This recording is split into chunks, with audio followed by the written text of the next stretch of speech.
मैले बनाए जस्तो नरम स्वादिलो अनि देख्दैखेरि खाउँ खाउँ लाग्ने कलर भएको दुनोटलाई चाहिँ कसरी आफैले घरमा बनाउन सकिन्छ म हजुरहरू समक्ष सेयर गर्न जाँदैछु। दुनोट लभर हजुरको आफन्त साथीभाइ सबैजनालाई चाहिँ यो भिडियो सेयर गर्न चाहिँ नबिर्सिनु होला है त। आउनुहोस् यति नरम दुनोटलाई कसरी बनाउने म हजुरलाई रेसिपी सेयर गर्छु, अन्तिमसम्म हेर्नु होला। मैले सबैभन्दा पहिला चाहिँ 3 चम्चा जति बटरलाई एड गरेँ अनि बटर एड गरे सँगसँगै मैले अघि नै मनतातो गरेर तताएको दुधलाई पनि अलि नभरी 1 कचौरा यसरी एड गरेँ। अनि हामीले दुध एड गरिसकेपछि चिनीलाई एड गर्नुपर्ने हुन्छ, त्यसैले चिनी पनि स्वाद अनुसारको राख्ने। मैले चाहिँ लगभग 4 चम्चा जति यसरी एड गरेको छु। अनि चिनी मात्र नभएर हामीलाई नुनको पनि थोरै अमाउन्ट एड गर्नुपर्ने भएको भएर एकदमै थोरै नाप्न चाहिँ मैले नापेन, तर मैले थोरै अमाउन्ट नुनलाई पनि एड गरेँ। अनि 3 ग्राम जति सबैभन्दा इम्पोर्टेन्ट ड्राई इस्टलाई यसरी एड गरेँ।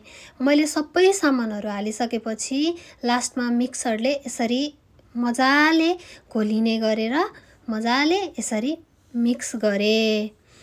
अनि यसलाई चाहिँ अब हामीले 15-20 मिनेट जति र्याप गरेर छोड्नुपर्ने भएको भएर मैले यसरी र्याप गरेर 15 मिनेटलाई यत्तिकै छोड्ने छु।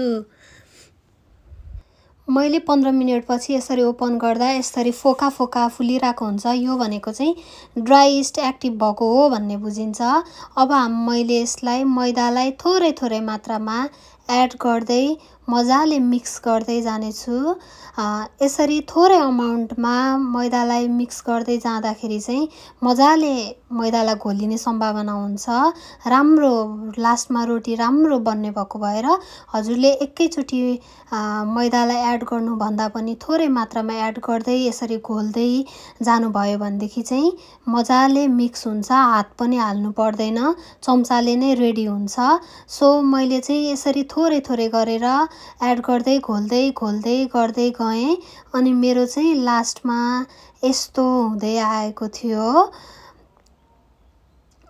यत्तिको भइसकेपछि चाहिँ हजुरले यसलाई मजाले र्याप गरेर 1-1.5 घण्टाको लागि यत्तिकै छोड्नुपर्ने हुन्छ। मैले पनि मजाले हावा नछिर्ने तरिकाले यसरी मैले दुईपट्टिबाटै मजाले र्याप गरेर 1.5 घण्टाको लागि छोड्ने छु।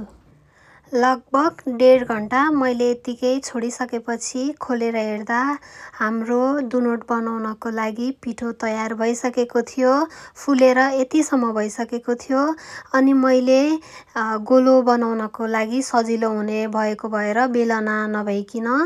बेलनाको पिर्का नभइकन यो यसरी टेबललाई सफा गरेर युज गरेको छु। अनि यसरी बेल्दै बेल्दै जानेछु मैले। अनि हजुरहरूले दुनोटलाई गोलो बनाउनको लागि आफ्नो घरमा जे छ गोलो सामान जस्तै कप भयो अनि कचौरा भयो, हजुरको घरमा जे छ त्यसैले युज गर्न सक्नुहुन्छ, गोलो बनाउन सक्नुहुन्छ।